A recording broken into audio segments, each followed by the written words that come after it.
Petis manis popos lebuk sakupama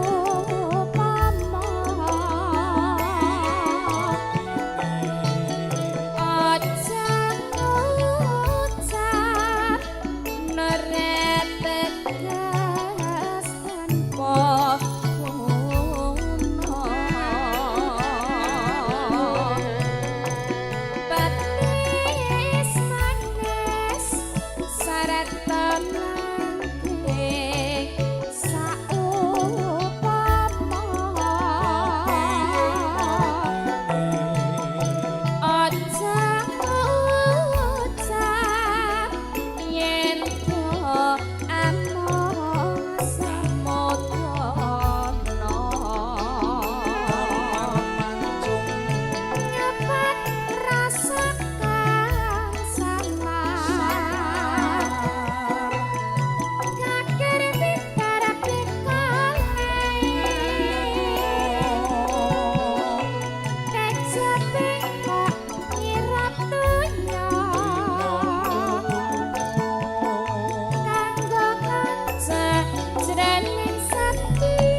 Juragan Batako ke ya juragan campur sari ya rawuh.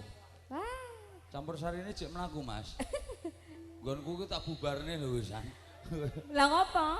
Lah wis corona. Oh alah. Corona sing nanggap sejene iki carane malah bubar. Malah bubar. Carane sing nanggap wae gur tangga. Tombok sih san. Lah iya. Mas Agus Sodron. Oh nggih.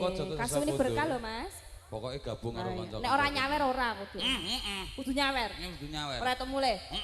Nek ora duit ya bataku ngono wae kok. Bataku nggo ngebleki kowe.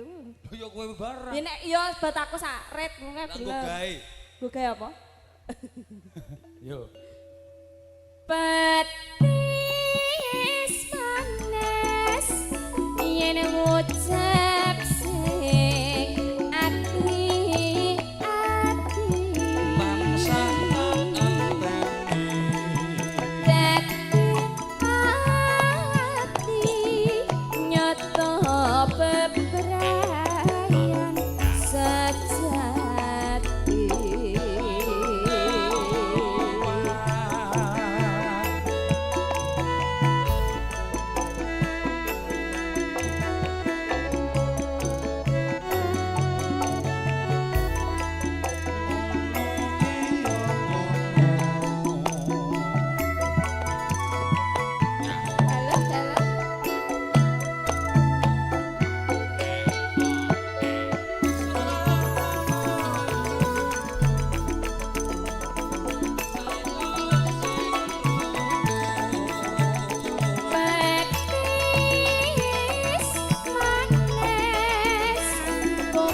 bacutke mergo sono pamundutan Kathah. sesideman. Oh iya. Terus yo mau yen ra kleru aku mau diceraki Mas apa ya mau. Caket sinten?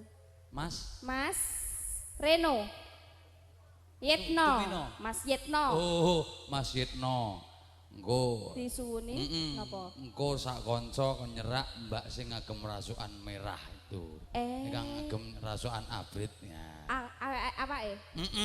Engko yen wis Mas Gareng Dawe kon wis pokoke mbuh nyerak rono. kon nyerak tok. Nyerak. Nah, aku arep nglangkahi sing sepuh aku kan ya ora wani to. Iya, mula taren-taren sih. Dalem. Oh nika wonje. Aku yo urung ngerti asmane sapa. Oh ngono, mulai saka kuwi engko nek wis ana dawuh saka Pak De Gareng, aku apa Pak De Gareng apa kanca-kanca liyane engko lagi rono. Oh ya. budal rono. Yo. Deg-degan aku. Deg-degan. Betis manis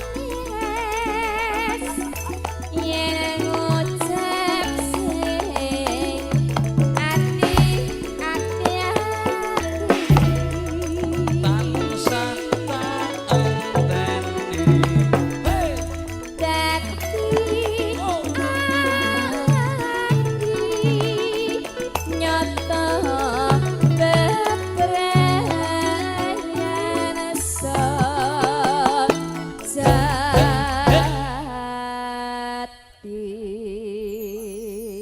Matur nuwun. Matur nuwun Mas. Matur nuwun. Kinaturan benar.